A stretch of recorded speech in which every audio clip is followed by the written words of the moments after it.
Bom dia, boa tarde, boa noite, boa madrugada. Espero que todos estejam bem e hoje vou levar este jovem, ou melhor, eu levei esse jovem para falar de um personagem infernal. Não lembro de já ter falado de Hellboy contigo, mas eu já lembro de ter lido o Hellboy. Mas obviamente não essa história. Então vamos por uma das histórias mais interessantes feita pelo Sr. Mike Mignola. Bem, Se eu óbvio, né? não, Tudo é feito por se- ele. não, não é que tá. Se eu não me engano, essa foi a última obra realmente que ele fez tudo, porque Ah, depois porque ele depois ele só fica no roteiro, se eu não me engano. exatamente, ele só foi pro roteiro. Eu lembro. Então estamos falando do O Verme Vencedor, ao qual todos os Mignola fazia tudo. Uhum. Dessa vez é a última que ele faz tudo. E é uma grande junção de vários momentos do Hellboy, do que já tinha acontecido, para um final surpreendente. Então, eu confesso que quando eu li, eu tive essa sensação de estar pegando uma história no meio. Você compreende a história, mas a plenitude e algumas partes que poderiam ser mais fortes, poderiam ser mais emblemáticas, eu não senti tanto peso dramático por muita coisa dentro da mitologia, dentro da história da franquia, eu não está a par. Então, teve muitas coisas que eu fiquei meio que. Ah, legal, aconteceu X coisas. Uhum, E só, legal. Então, o que deu para perceber é de que essa história ela finaliza muitos arcos. sim. E apesar de deixar um grande gancho para o final, mas isso a gente fala posteriormente. Mas eu senti que é uma história que, para algumas. Para as pessoas que leem Hellboy assiduamente, deve ter sido maravilhoso. Para mim, é uma boa história. E exatamente, eu acho que quando eu passei para você, depois eu comentei isso, né? E eu justamente lhe indaguei falando, por que você me passou uma coisa que eu precisaria. Achei um pouco contra-intuitivo. Mas... Mas na verdade, minha intenção era, em vez de pegar uma obra que fosse um daqueles arcos fantásticos, foi pegar uma obra que ela fecha muita coisa. E como você pode ver, uma obra não é longa, Uhum. de certa forma, é uma obra rápida. O problema é que assim, eu vou falar da obra e eu me sinto na posição de não vou dizer indigno, mas não a melhor qualificada. Então, E como você bem falou, ela junta tudo aquilo que que o Mike Mignola trouxe com o Hellboy através dos anos, com enfrentar o sobrenatural, evidente, uhum, enfrentar nazistas, uhum. que aqui voltam com uma força fenomenal. Mas tem uma coisa que eu acho muito legal, que é como ele começa a obra, que é um poema do Allan Poe. Uhum. Que eu acho aquele poema assim, singular para se começar uma obra, que é falando sobre a ideia de vencer e de como se vencer às vezes, de como se perder às vezes, Uhum. e de ter um sonho. Às vezes o sonho não é bem exatamente o que. Algumas vezes um sonho pode ser um delírio, quando como a gente percebe os antagonistas ou os vilões do Hellboy aqui. O sonho que eles têm muitas vezes são um tanto quanto maléficos. Pois é. Então eu acho que o Mike Mignola fez uma obra ponteada em cima de uma ideia de que Hitler seria uma pessoa focada em ir atrás de itens sobrenaturais. Uhum. Ir atrás de itens que poderia ele considerar uma vitória. E essa máxima foi sendo remontada através das eras por vários sentidos. De certa forma, a cultura pop midiática trouxe isso de uma forma. Tudo bem, cultura pop midiática ficou midiática, mas tudo bem. Ficou uma coisa fantástica. Você pode pegar Indiana Jones e a Arca Perdida, que tem essa estrutura, É, que faz com a ligação do cristianismo. né? Você tem vários momentos onde, ou o Cálice Dourado, Uhum. não é? Onde tem essa ideia de que os nazistas queriam buscar uma força mística. Daí é que o Hitler dá um parecer para as pessoas para não ficarem tão perdidas nesse. Não só necessariamente da história, mas o começo da própria história que a No gente. começo da obra, o Verme Vencedor, um conjunto de nazistas estão prestes a colocar algo no espaço. Vou colocar como espaçonave, mas algo no espaço Uhum. para trazer algo que iria dar a eles o poder de vencer a guerra. Ou uma grande arma. ou uma grande arma. Nesse momento, um grupo de soldados estadunidenses invadem um castelo, e a gente só vai descobrir, na verdade, que é um castelo Sim. bem depois. Assim, Mas 5 invadem o páginas depois, local que mas estão invadem o fazendo. local, matam todo mundo, mas O foguete tinha o sido foguete tinha lançado. sido lançado. No começo dessa história, ele fala de que o Hitler esteve perto de pegar a bomba atômica. Uhum. Na vida real, nos acontecimentos históricos, Hitler chegou a ter, ou a quase ter, a bomba atômica?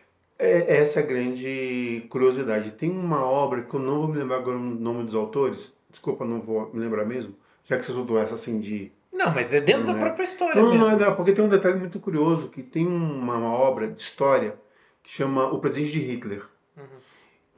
Se nós pegarmos todos aqueles que estiveram envolvidos com bombas atômicas nos Estados Unidos e na Europa, durante a própria Durante a guerra, guerra. todos eles eram judeus.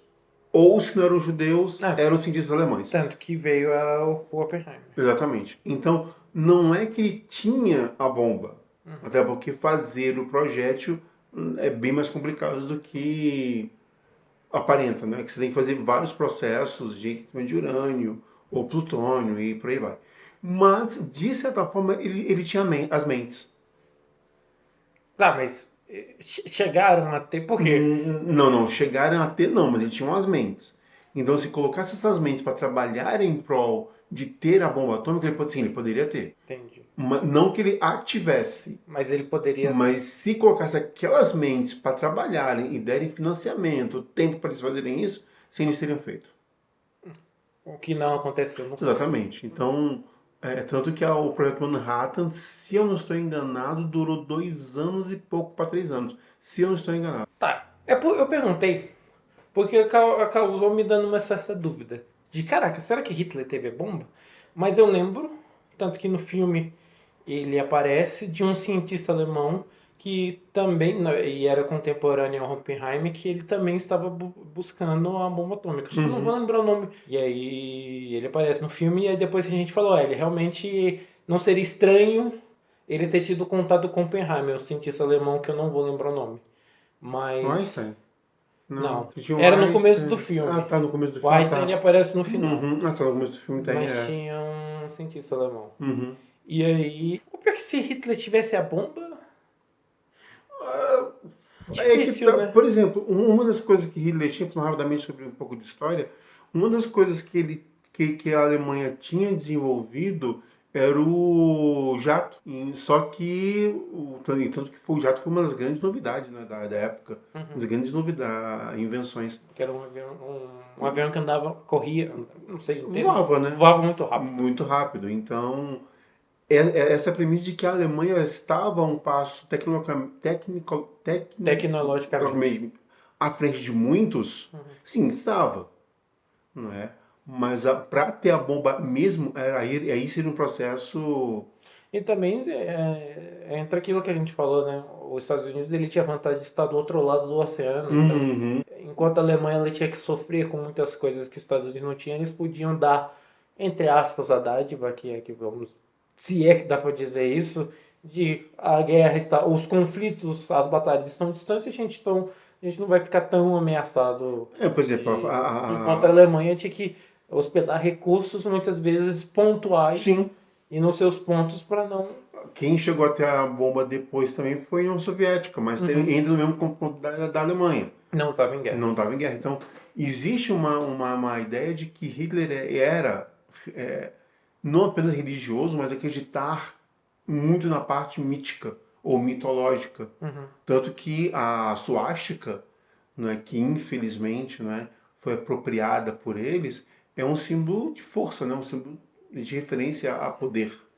Então daí é que vem toda essa mítica de que ele teria desse desejo e que muitos cientistas estariam empenhados nessa mesma cláusula. Daí então, é que vem... Apesar de não parecer, estamos falando do quadrinho. Pois é. Estamos falando do quadrinho. Ele é um quadrinho que ele pede do seu leitor um pouco de conhecimento extra. Não só sobre o que já aconteceu dentro da mitologia do quadrinho, Mas é porque o nosso querido Mike Mignola, ele bebe muito do nosso mundo real, que hoje é bom, né? Acaba dando uma enriquecedinha Sim, sim. nas histórias. Então, e como os nazistas aqui, na verdade, os espólios dos nazistas, o resto dos nazistas Uhum. aparecem para atormentar o Hellboy, então acho que valia a pena ficar falando deles. Sim, sim. Porque eu acho a história muito simples, boa, mas simples, que como falei, se eu tivesse conhecimento maior da franquia Hellboy, eu poderia ter um deleite. A história não é ruim, mas... E os nazistas são os nossos vilões, sem querer. Assim, a primeiro era só para descobrir o que é aquele meteorito que estava vindo do nada E mudando de e mudando posição. de posição, e depois tinha a destino o que a gente depois entendeu, depois tomou conhecimento, melhor dizendo, que era um castelo dos nazistas. Uhum. Porque falaram, olha, vai cair ali na Alemanha, vocês têm que ir lá resolver. A Alemanha ou na Áustria? Não lembro. Áustria. Na Áustria. Daí o Hellboy vai lá resolver, por causa que eles viram que eles tiraram uma imagem hiper mega tecnológica, tiraram uma fotografia e viram o símbolo da suástica lá caindo na região da Áustria. Falou, vamos lá ver o que acontece, porque vai que alguma coisa muito louca e a gente não sabe o que tá por trás disso daí. Aí a galera do Hellboy vai lá e acaba se deparando com os nazistas. Então, por isso que apesar desse pequeno disclaimer e falar um pouco da Alemanha nazista, então os vilões são nazistas e nada mais do que falar dos nazistas. Sim. E o fato curioso é que a obra também aborda um ponto que hoje em dia virou uma preocupação muito grande na Europa, mas o detalhe é que a obra, se eu não me engano, é de 2010, 2012, uma coisa assim, mas é que a obra vem falando de uma coisa que curiosa, que é o neonazismo. E nós temos uma personagem que ela entra muito nessa condição, desculpa, 2005, que é o que é o neonazismo. Sim. De jovens que olham para o passado e começam a querer trazer o nazismo porque eles entendem que Aquilo é o certo ou o ideal. é o ideal, certo, e que tudo aquilo que falaram para eles não fizeram a realidade. Que é a jovem, né, que no caso ela acaba... Que é uma jovem que tá parceira, entre aspas, do Hellboy, mas depois você descobre que na verdade ela é uma duas caras e estava levando o Hellboy para uma armadilha. Pois é. É um spoiler? Nem tanto. Nem tanto. Eu acho que no segundo capítulo já é revelado. Mas o mais interessante é que, como você bem comentou logo alguns instantes atrás, do Mignola trazer coisas humanas, ou fatos humanos, da né, nossa realidade, da nossa realidade para dentro pra da dentro do obra. quadrinho. E uma delas é exatamente essa ideia do neonazismo. Que para algumas pessoas é um sonho, é uma realidade possível, E para alguns um e delírio. para alguns um delírio. Então, e é interessante o que vai acontecer com ela posteriormente. Sim. Mas os jovens, alguns jovens têm realmente a ideia de que olhar para esse neonazismo, ou desculpa, olhar para o nazismo é válido É bom. e é bom. Melhor. Então eu considero esse um dos momentos mais interessantes.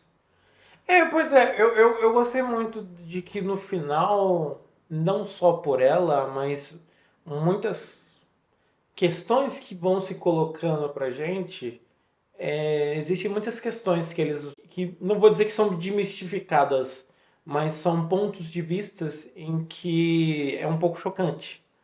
Quando a gente tem um dos vilões que estão querendo produzir um certo extermínio humano, estão querendo fazer uma nova... algo parecido com o que o Hitler queria fazer, uma raça pura. E aí os meios que ele tenta se fazer a chegar nisso é bastante peculiares, se é que dá para dizer isso. Então, é uma obra que também demanda um pouco de cuidado. E você não lê tão rápido.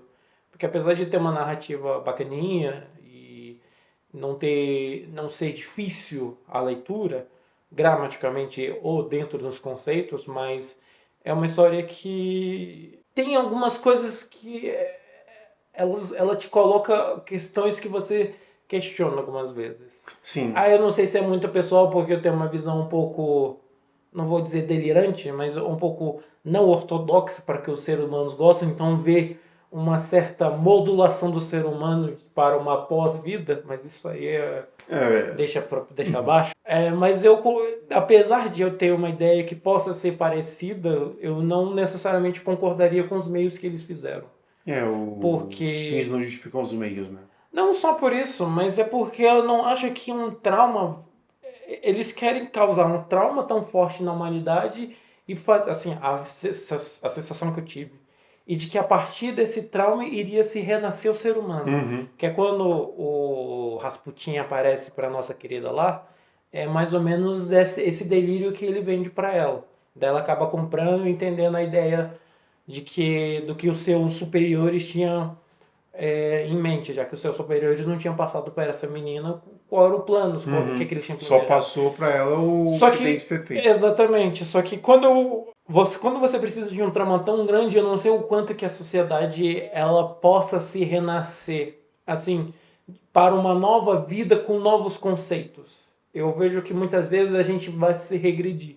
E não só porque eu já vi histórias e filmes e jogos de que extinção da humanidade e sem conhecimento prévio de uma nova vida, de uma nova formatação humana, melhor dizendo, Vai ser iria ser uma evolução evolução. do que aqueles Uhum. antecessores pensavam. Aí vem a ideia da evolução nesse sentido, uma evolução social, Não, uma evolução mental de ambiental, dogmas, de sim. cultura, então assim, isso não rola. Porque a probabilidade do ser humano regredir é muito maior. Ou de fazer os mesmos Ou de fazer os erros. mesmos erros. Eu acho que esse é o ponto mais curioso, né? Mas assim, independente de fazer os mesmos erros, eles regridem para depois, vamos imaginar, você quer ir de 0 a 100, você quer chegar no 100. Quando há uma extinção humana, você iria para o menos 100 e iria voltando para depois chegar Já no no zero, para zero, aí para sim, aí sim talvez. partir. Para talvez, principalmente, talvez você chegar na evolução que seria o seu 100. Sim. Assim, eu estou dando uma imagem meio grotesca, percentual, só para as pessoas terem uma ideia. Mas é Porque exatamente é isso. muito como que você qualifica, quantifica virtudes e qualidades? É difícil. Sim, sim. E talvez eu seja a pior pessoa porque eu li Aristóteles recente. Então vamos lá. Bem, como nós já falamos, obviamente, as nossas cenas favoritas, eu acho, Eu né? falei? Não falei. Não, qual a sua cena favorita?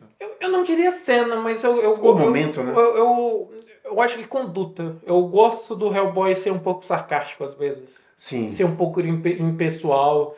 Então, enquanto todo mundo tenta ter uma formalidade, falar o mais correta possível, ter decoro com que eles estão conversando, ele muitas vezes é informal mesmo, só que não é informal, é desrespeitoso. Uhum. Ele só não liga para tantas formalidades.